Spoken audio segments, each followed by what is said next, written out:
From United Nations Television, this is UN in Action.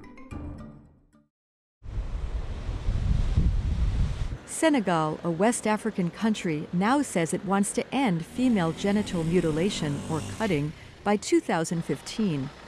It's a procedure that has affected the lives of up to 140 million women and girls worldwide.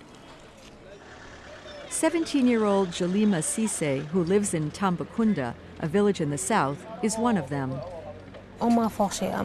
They forced me to do it. They forced me. It really hurt.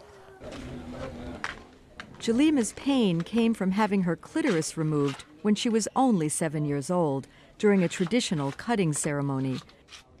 The practice was banned throughout Senegal in 1999, but enforcing the law is difficult.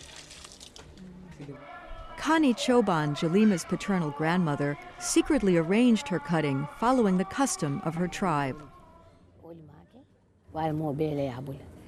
This goes back in time. If it hadn't been the practice, I wouldn't have done it. I found it here. That's why I did it. Jalima's father, Madhu, who had forbidden his mother to cut his daughter, was furious. Now he is an activist, joining a growing movement of men and women determined to end the practice. He says change must come from the grassroots. People are beginning to understand the disastrous consequences of excisions. Health consequences like infections and difficulties giving birth. But people are also beginning to recognize that their rights have been compromised by tradition. Placards in hand, these women and girls, men and boys make what they call a public declaration for the abandonment of the practice, demanding it should be halted. Getting the support of men is crucial. Men need to accept women without excisions. I have some friends, sometimes I advise them not to do it. We want the elimination of cutting. It's a criminal act. But in some parts of Senegal, the movement has a long way to go. In Matam province, home of the Pular tribe, people are not letting go. They listen to their local imam. According to my own understanding of Islam, it doesn't reject it. It's a good thing in that it honors women. Forbidding it completely is not acceptable to Islam. But the imam's view is disputed by the government. Ende Suke Gay, director of family at the Ministry of Family and Child Protection. We realized that cutting is not recommended by the Quran or the Bible.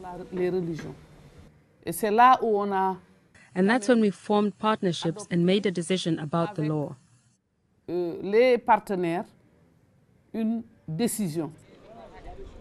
The government is now reaching out, community by community, to change more minds about the practice. It's a partnership with the UN Population Fund, UNICEF, and local groups like Tostan. And where there have been public declarations against the practice, as many as 65% change their minds. Even Kani now has a different attitude. I did it because it was part of the culture. Now everybody is giving it up. That's why I gave it up too. I have some grandchildren who are not cut.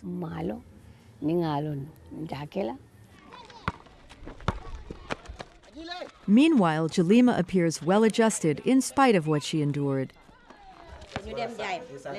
When she gets married, she promises to spare her daughters from this painful ordeal. One day when I have a daughter, I will not let anyone touch her. Never, ever.